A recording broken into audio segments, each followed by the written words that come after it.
Now abideth faith, hope, and love. These three, and the greatest of these is love. Do you have any table, any small table that is 3-legged?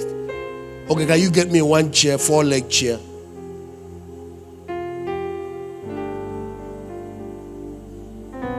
Yeah.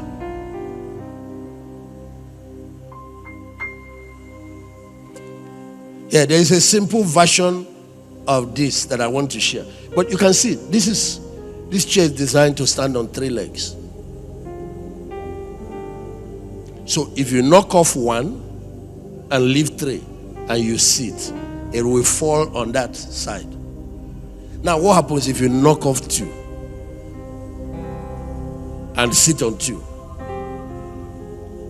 If the 2 you remove are in the front, when you sit, you fall frontward. If the 2 you remove are from the back, you will fall backward. If it's from the side, you will fall sideward. Christianity is built on 3 pillars. It seems to me that it's just about one of them that people have fully understood, which is faith. Even that faith, the understanding of what it is and how it works, is still eluding many Christians. These 3, and the greatest is love.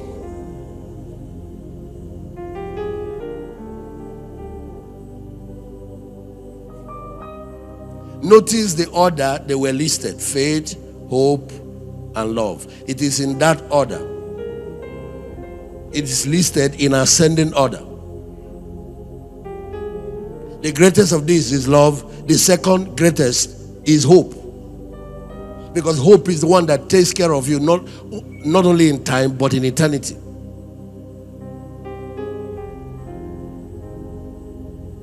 What's the difference between this? What is faith? Hebrews chapter 6 from verse 1. Yes, I'll read to verse 6. Yes.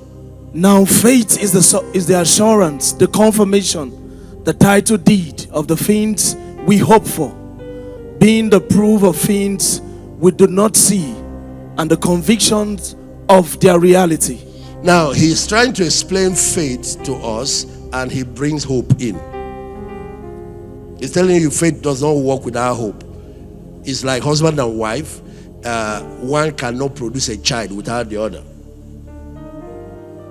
Faith is the substance of things hoped for, the evidence of things not seen. Go ahead. Yes. Faith perceiving as real facts what is not revealed to the senses. For by faith, trust, and holy favor born of faith, the men of old had divine testimony born to them and obtained a good report. By faith we understand that the worlds during the successive ages were framed, fashioned, put in order, and equipped for their intended purpose. By the word of God, the way God created the universe, created the cosmos, and then designed them to accomplish specific purpose, and he did it with his word. It is the same way you can put your life in order. You can create realities in your life with what you say with your mouth. Faith does not just create, it also provides direction for what he created, purpose and meaning for it.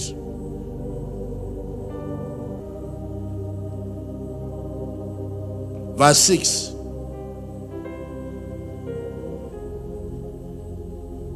Verse 6. But without faith it is impossible to please him. For he that cometh to God must believe that he is, and that he is a rewarder of them that diligently seek him. But without faith. Okay.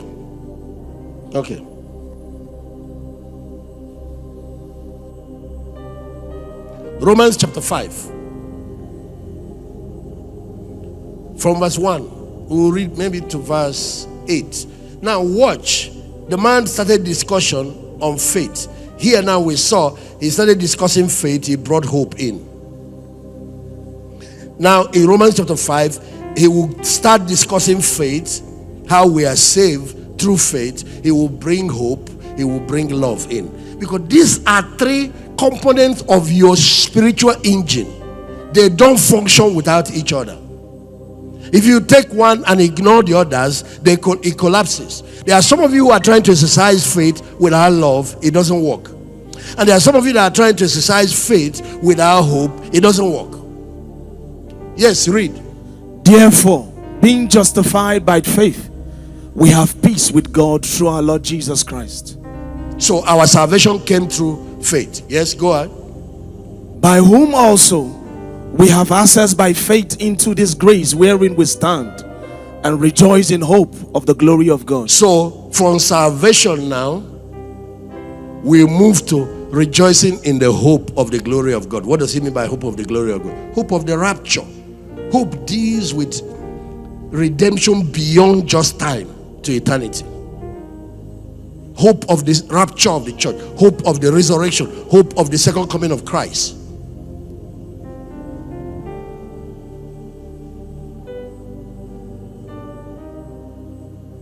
Salvation was given to us in three packages. We are saved the moment we believe in Jesus Christ and receive him as our Savior. When we exercise faith in what Christ had done for us on the cross, you are saved. So just like physical birth, that's how new birth is. You can say, I was born on so date 1967. You can also say, on so date, whatever year, I gave my life to Christ. So it's a settled fact. You are saved. You're not going to be saved two times. I know that there are people who answer altar call many times, but the time comes when they have that conviction that they've received salvation.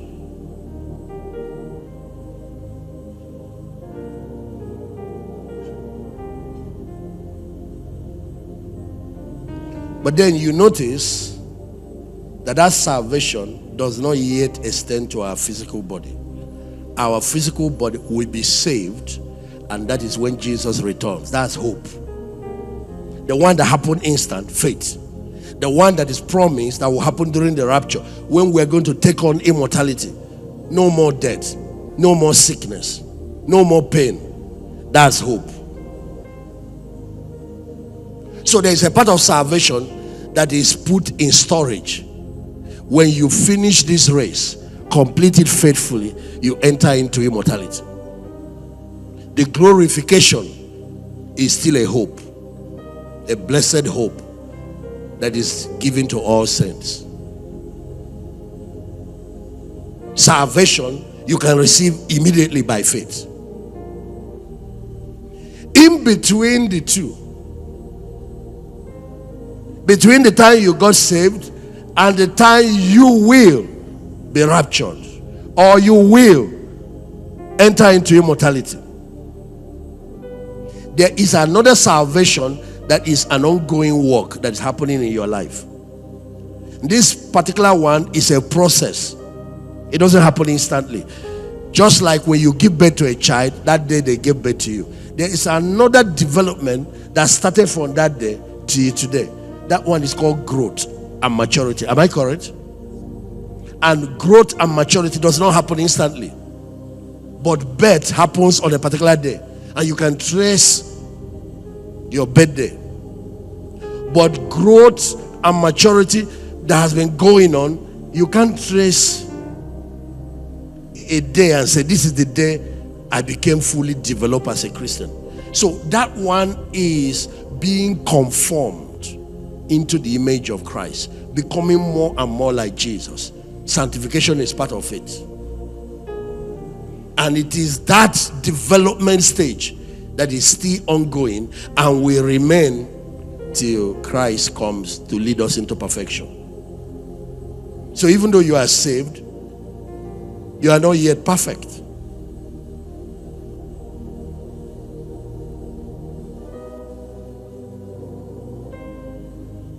And you can see that the church was put here by God not only to bring people to Christ, but to undertake the work of their development. One of the reasons we need pastors, One of the reasons we need discipleship. One of the reasons we need all these processes.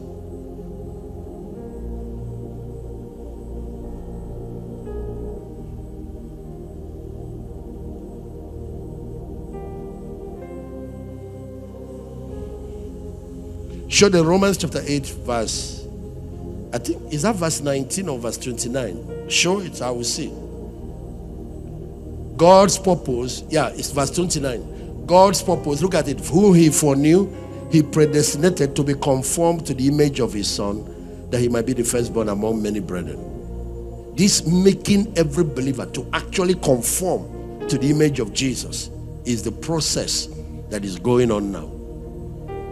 So if you are in the process, you are getting more and more like Christ. You are growing. You are making progress. You'll be able to say, I might not be there yet, but I'm not where I used to be.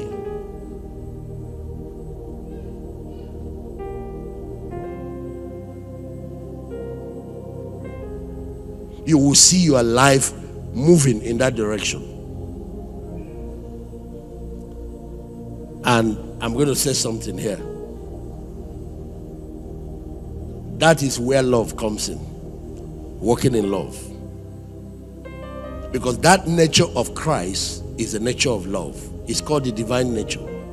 As you get perfected in the love walk, you are more and more like Jesus. As you get perfected in the love walk, you are being more and more matured in the things of God. Faith is not enough. If you look at what I've just described, you see it's the entrance stage.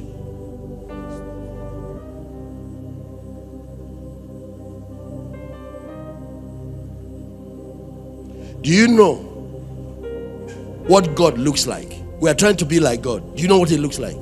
God is love. He that dwelleth in love dwelleth in God. The one that is not walking in love does not know God.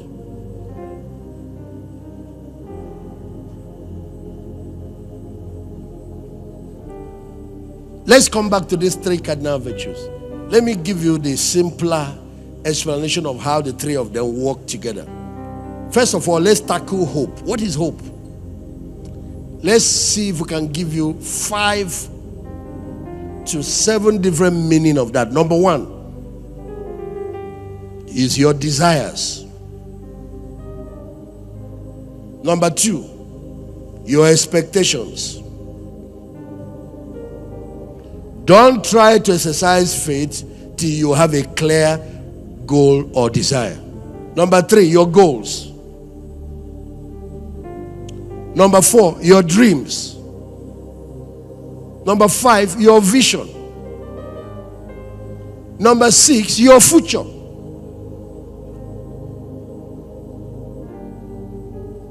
Number 7, your purpose.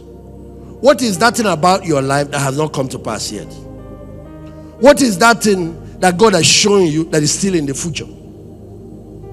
What is that thing that you carry inside you but you have not seen it materialize yet? It hasn't come to pass yet.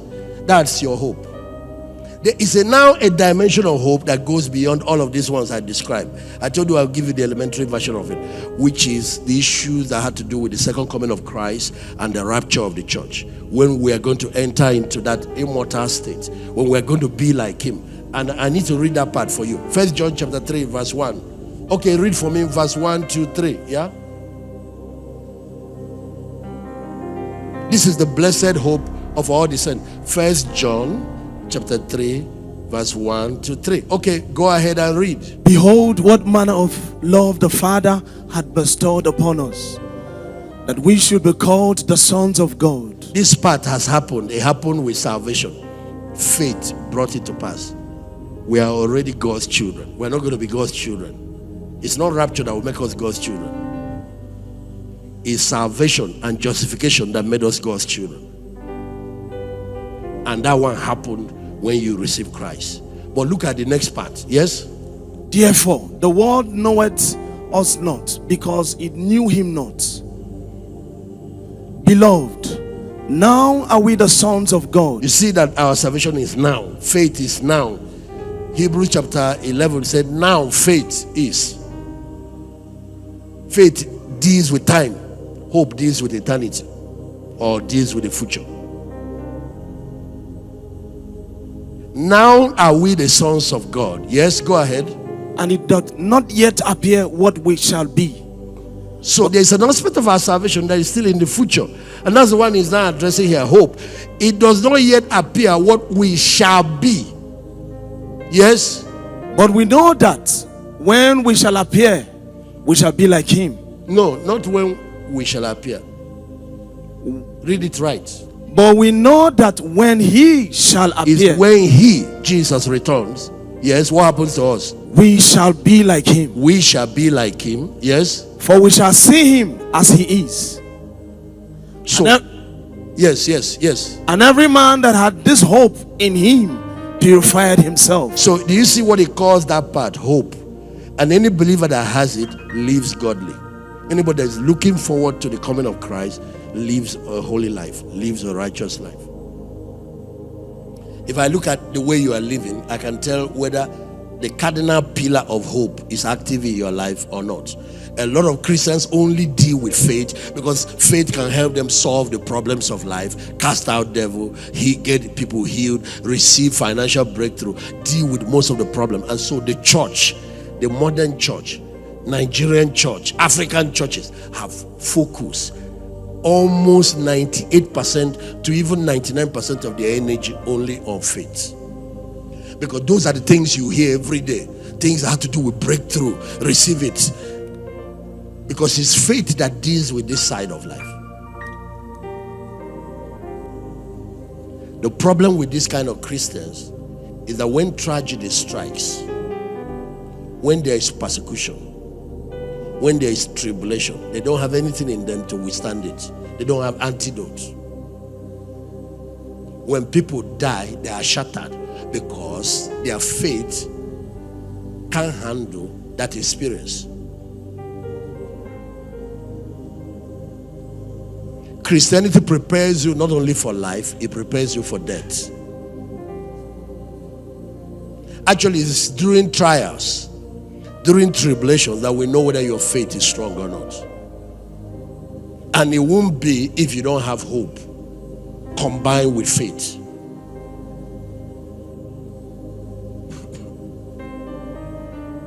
Let me give you an example. Job was one person who practiced faith in the area of divine protection. He used to apply the blood on his family, on his children, to keep them from being attacked by the enemy. But one day, Satan kind of gained permission, gained access, and he attacked those children, and the children died. What do you do when your children have died? What do you do when you lose a loved one? What do you do when you lose a child? What do you do when you lose a spouse?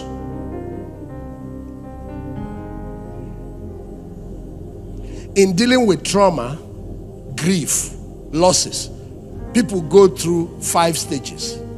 It's a natural process. First stage is shock and denial. They deny that the person is not dead. They deny that this did not happen. You know, one day Job woke up, fire burnt his house. Very wealthy man. He lost most of his wealth. What do? You go through shock, denial. But then people keep progressing in the stages of grief. They get to the 4th stage, they go into depression and despair.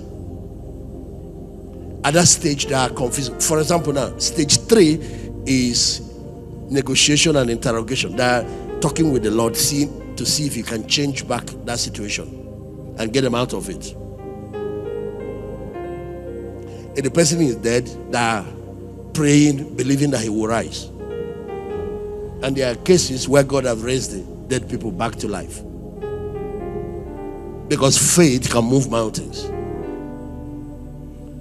But what about those cases where the person did not come back? What about those cases where that job has been lost and is gone? What about those situations where fire actually burned that building and it's gone? You know what a lot of people do? They now move to despair and depression. Some of them lose their perception of life. They begin to talk trash. And that was what the devil was hoping, that he will get Job to that point so he can deny God. He will say, you have disappointed me. You are not faithful. After believing in you, trusting you, look at what you allowed to happen to me. The modern Christians who only build on hope usually don't have antidote or something in them to withstand when the enemy comes. Because all they expect is that God will change the situation. What about when he doesn't change? Do you know what Job did?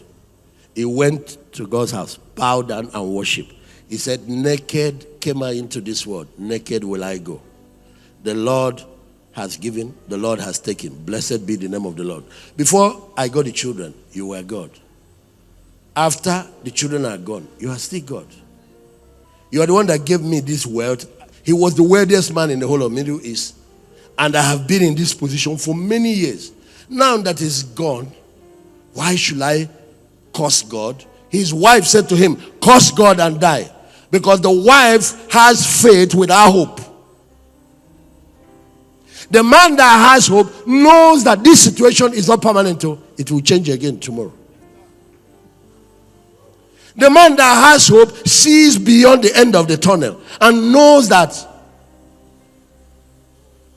you know, the song you guys sang, I said times and seasons change, but you remain the same.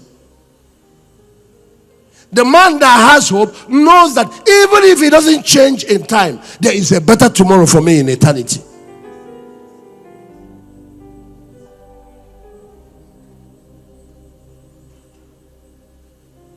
There is an aspect of Christianity that goes beyond the grave. And ladies and gentlemen, can I tell you something? It is 90% of it. It's only 10% that we're dealing with here. Oh, I don't want to go somewhere. What we are doing here, we're living in something called time. That's why they gave us the physical body to live here. Time. We came from eternity, place in time, and when we are done here, we are returning back to eternity. And this thing we call time is just like a tiny segment of eternity, and it's deceived a lot of people.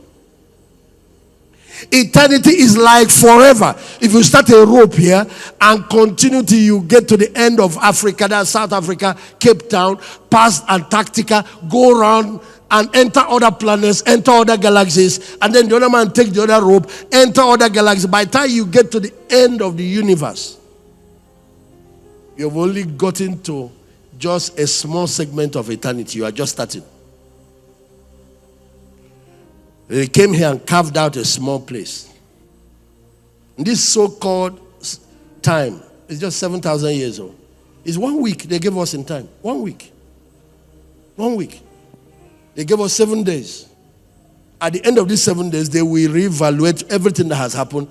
That's what's called judgment. And move us back to eternity. We are meant to be like angels. We are meant to be like God. We are immortal beings. But they put us in a mortal state. Certain decision people are making now will put them in suffering forever when they return to eternity. Not having eternal perspective make you misbehave when you are living in time.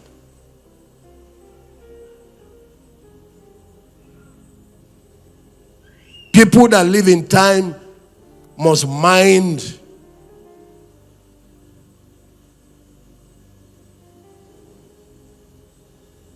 those things that matter the most, and most of them are eternal in nature. All the things you have here are temporal. Your clothes, you buy the latest one, it looks so nice. How many months? You look at it, it has faded. You bring out the latest car. How many years? You look at it. And you know the companies that brought out that one, as you are already buying it, they are already designing the next one. They just wait for enough customers to access this one. They bring out the next one. Actually, some of them, they have designs ready for the next 50 years. And every time they bring the next phone out, they have retired your old one. So if you are the type that must always be current, you are in big trouble. This realm is a mirage.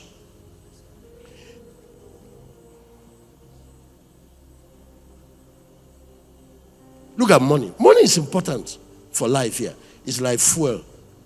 What fuel is to a car. That's what financial resource is to human life. It's just a means. It's not the end. But some people have now made money the end. Some have made it their God. They can kill for it. They can do anything for it. They throw away their life to get money. Tell me, 100 years ago, who was the richest man? Do you know? 1,000 years ago, who was the richest man? Do you know?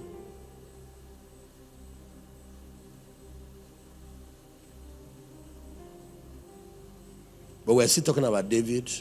We're still talking about Abraham. We're still talking about Jesus.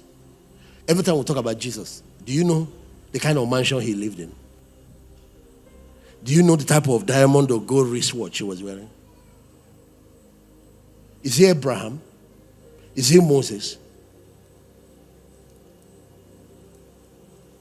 Those mirage smoke are the things that confuse human beings. The real things that matter, they throw away.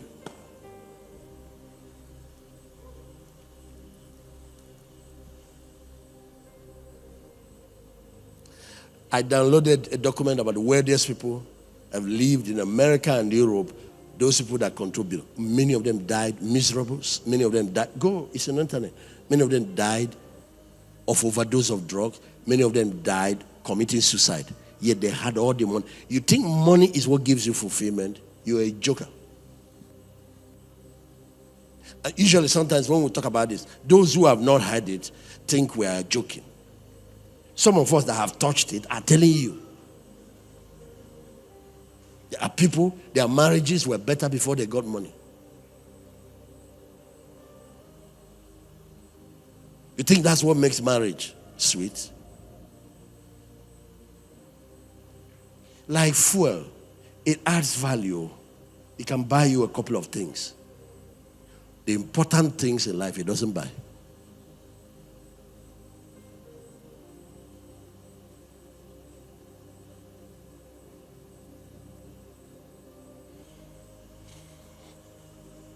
The most important things, it doesn't buy. It can buy a house, it can buy love. Can get you the latest toys, all these cars. They are toys.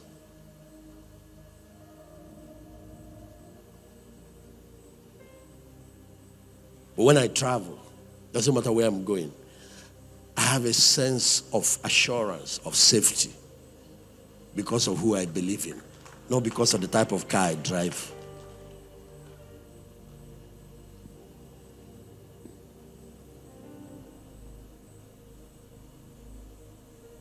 I have wonderful peace in my heart. I've said it and said it again.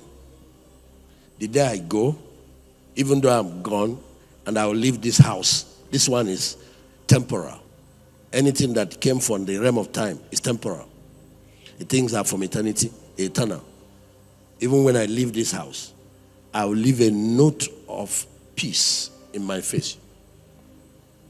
You will come there, people will come. You see a man that is at peace, not only with God, with himself. Because that's how I live now. When I sleep with peace. I don't have anything troubling me.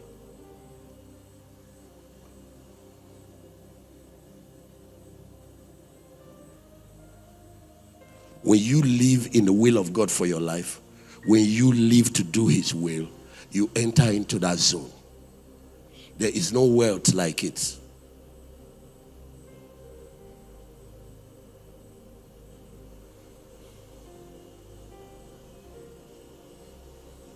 Let's come back because I would also like to help you with time, problems of this life.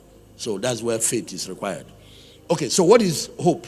Hope within the realm of the life we're living in covers about 7 or more things, like your dreams, your desires, your expectations, your goals. Anytime you have a goal, you have hope.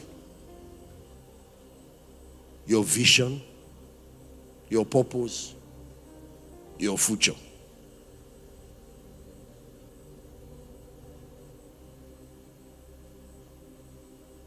Because even time itself has present, past. You have past, present, and future. So there's still future in time. And we have to deal with that by engaging it with hope.